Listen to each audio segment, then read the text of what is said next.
धान की लागत को कम करने के लिए बेसिकली हमारे पास में कुछ रूट मैप होना बहुत ज़रूरी है। हमारे पास चार्ट होना चाहिए कि हमें किस समय पर क्या दवाएं लगानी है और उन दवाओं के हिसाब से यदि हम खेत का अपने का ट्रीटमेंट करते हैं तो लागत कम ही आएगी और उत्पादन ज़्यादा होगा। साथियों, आज की वीडियो में हम खासकर फोकस करेंगे उन बातों पर जिनसे किसान काफ़ी ज़्यादा परेशान रहते हैं, जैसे कि खेत में पानी का ना रुकना। ये एक बहुत बड़ी समस्या होती है और इसकी वजह से बहुत ज़्यादा पानी की खपत होती है। इसमें हम किस प्रकार से पानी की खपत को कम कर सकते हैं, दूसरा खेत का पीएच हम कैसे बैलेंस करें, तीसरा हमें खाद किस समय पर कितना लगाना चाहिए, उसका एक प्रॉपर चार्ट यहाँ पर दिया गया है जिसके हिसाब से हम खाद की मात्रा को भी बैलेंस कर सकते हैं और अपनी लागत को कम कर सकते हैं, फसल को अच्छा कर सकते हैं। तो इस वीडियो के माध्यम से आप जानेंगे आज बहुत सारी जानकारी जो कि किसान साथियों के लिए बहुत ज़रूरी है धान की खेती में। तो आइए शुरुआत करते हैं इस वीडियो की।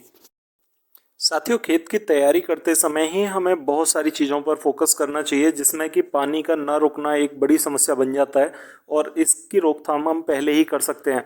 जैसे ही हम जुताई करें तो ज़्यादातर हमें ट्रल से गहरी जुताई नहीं करनी चाहिए, जिसमें कि हम रूटावेटर से उथली जुताई करके उसे बहुत अच्छा घोल बना सकते हैं। जब हम ट्रल से ज़्यादा गहरी जुताई कर देते हैं तो जो मिट्टी के क्लोज रंध्र होते हैं, बंद रंध्र होते हैं, वो भी खुल जाते हैं और पानी फिर उसमें सीधे नीचे चला जाता है।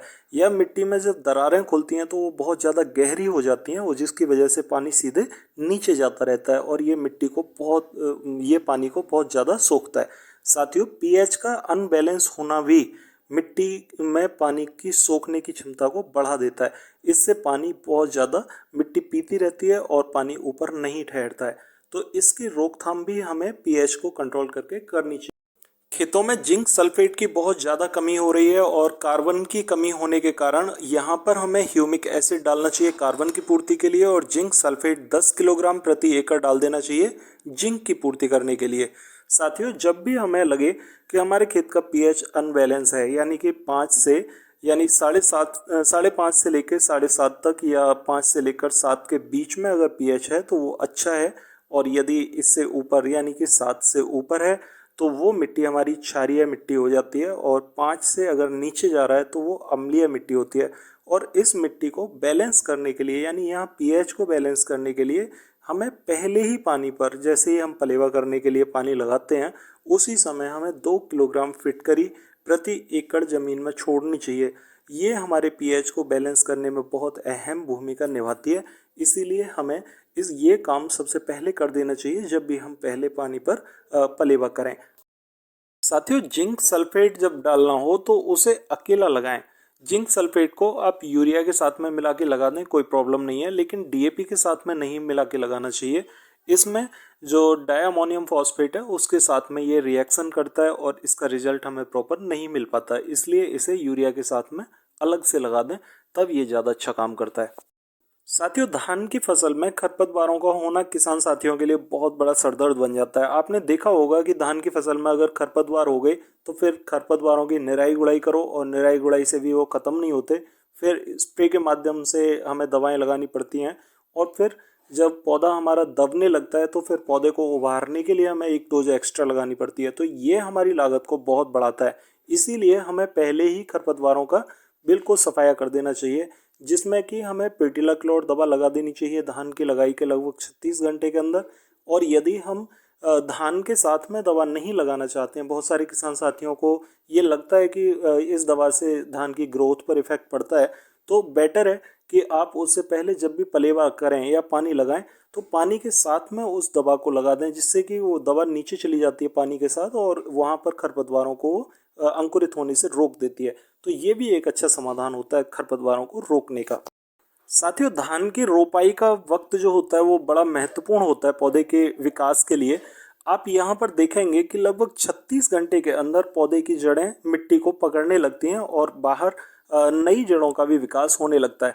आप देखेंगे कि इस समय पर पौधे को बहुत ज़्यादा भोजन की ज़रूरत होती है और वो भोजन ऊपर से बना नहीं पाता है, बहुत ज़्यादा उसके आसपास भोजन होता नहीं है क्योंकि आपने कुछ लगाया नहीं होता है। इस समय पर यदि आप 36 से 72 घंटे के अंदर पौधे को एक हल्की डोज दे देते हैं तो वो पौधे के लिए बहुत अच्छा काम करती है। और दूसरा, जो पौधे को लगाते समय मिट्टी के अंदर उंगलियों के निशान बन जाते हैं, उन निशानों में भी खाद बैठ जाता है, जिससे कि पौधा आगे तक धीरे धीरे लेता रहता है वो पौधे के लिए। तो साथियों 1509 धान में पहली डोज हमें 36 से 72 घंटे के अंदर लगा देनी चाहिए और ये डोज बहुत हल्की होनी चाहिए जिससे कि पौधा इसे एब्जॉर्ब कर सके।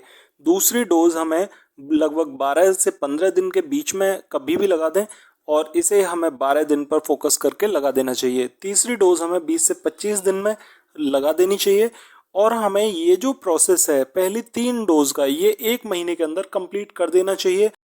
साथियों हमारी डोज सस्ती और अच्छी हो उसके लिए हमें 30 किलोग्राम यूरिया लेना चाहिए और 2 पैकेट यानी कि 2 किलोग्राम हम 05234 के यहाँ पर मिक्स कर लेते हैं, जिसमें कि डीएपी की हमें ज़रूरत नहीं पड़ेगी क्योंकि 52% यहाँ पर डायमोनियम फॉस्फेट ऑलरेडी 05234 के अंदर होता है, तो हम इसे मिक्स करके डाल सकते हैं। साथियों 12 दिन वाली डोज में 30 किलोग्राम हमें यूरिया लेना चाहिए और यहाँ पर 10 किलोग्राम फेरस सल्फेट, जो कि एक सस्ता साल्ट है लेकिन रिजल्ट बहुत धांसू आता है, 10 किलोग्राम फेरस सल्फेट मिक्स कर लें। 10 किलोग्राम फेरस सल्फेट के साथ में यहाँ पर आप 10 किलोग्राम माइक्रो न्यूट्रिएंट के लिए सागर का मिक्स कर सकते हैं। अगर सागर का 10 किलोग्राम ना डालें तो यहाँ पर आप 5 किलोग्राम प्रति एकड़ के हिसाब से सरसों की खली डाल सकते हैं, वो एक अच्छे माइक्रो न्यूट्रिएंट का काम करेगी। साथियों तीसरी डोज में आपको 30 किलोग्राम यूरिया लेना होगा और यहाँ पर 5 किलोग्राम सागर का लगाएं और 1 किलोग्राम नीला थोथा प्लस 1 किलोग्राम फिटकरी, ये 4 आइटम मिक्स करके आप 25 दिन के आसपास लगा दें। आपकी फसल में कोई भी परेशानी नहीं होगी। इस समय पर यदि कोई उड़ने वाला कीट खेत में नजर आता है तो उसके लिए आपको 250 ml लैम्डा लेना होगा और इसको आप 180 लीटर पानी के साथ में मिला के स्प्रे कर दें। आपको लगभग 35 से 40 दिन तक फिर कुछ भी लगाने की आवश्यकता नहीं होगी। सबसे मुख्य समय आता है जबकि बालियां बनने लगती हैं पौधे के अंदर, उस स्टेज में आपको 1 किलोग्राम सल्फर की ज़रूरत होगी और इस स्टेज में जो तने में हमारी गिड़ार लग जाती है जिससे कि बालियां सूखी निकलती हैं, उससे बचाव करने के लिए हमें 1 किलोग्राम प्रति एकड़ के हिसाब से नीला तोता खेत में डालना चाहिए। तो सल्फर के साथ में नीला तोता और यहाँ पर हमें लगभग एक पैकेट पोटास का मिक्स कर लेना चाहिए प्रति एकड़ जमीन के लिए और उसे हमें हल्के से यूरिया के साथ मिला के खेत में छिड़क देना चाहिए। तो साथियों यहाँ पर हमने अपने खेत की फसल को सस्ता करने के लिए, फसल की डोज सस्ती करने के लिए कई सारी चीज़ों का इस्तेमाल किया है, जिसमें कि हमने कीटनाशक की जगह नीला तोता का इस्तेमाल किया है, फंगीसाइड की जगह फिटकरी का और यहाँ पर डीएपी की जगह 05234 और सरसों की खली का इस्तेमाल किया है। और अगर हमें ज़रूरत पड़ती है कीटनाशक उड़ने वाले कीटों को कंट्रोल करने के लिए तो यहाँ लैम्डा का इस्तेमाल हमें करना चाहिए। और जब भी गर्दन तोड़ रोग लगता है यानी कि सूखी बालियां निकलने वाली होती हैं खेत में, लास्ट डोज में भी हम नीला तोता का इस्तेमाल कर सकते हैं कारटप की जगह, क्योंकि कारटप हमारा महंगा पड़ता है और नीला तोता यहाँ भरोसेमंद साल्ट भी है और वो सस्ता भी पड़ता है। तो इतनी सारी चीज़ें करके, और अगर आप धान में कैल्शियम लगाना चाहते हैं तो यहाँ पर आप बुझा हुआ चूना 6 किलोग्राम प्रति एकड़ के हिसाब से ज़मीन में डाल सकते हैं, वो हमारे लिए कैल्शियम की पूर्ति करता है और ये एक बहुत सस्ता साल्ट है। तो साथियों अगर कंटेंट अच्छा नहीं लग रहा है तो वीडियो को डिसलाइक करें और अगर अच्छा लग रहा है तो लाइक करें, लेकिन फीडबैक ज़रूर दें। तो मिलते हैं फिर अगली वीडियो में, तब तक के लिए नमस्कार किसान साथियों।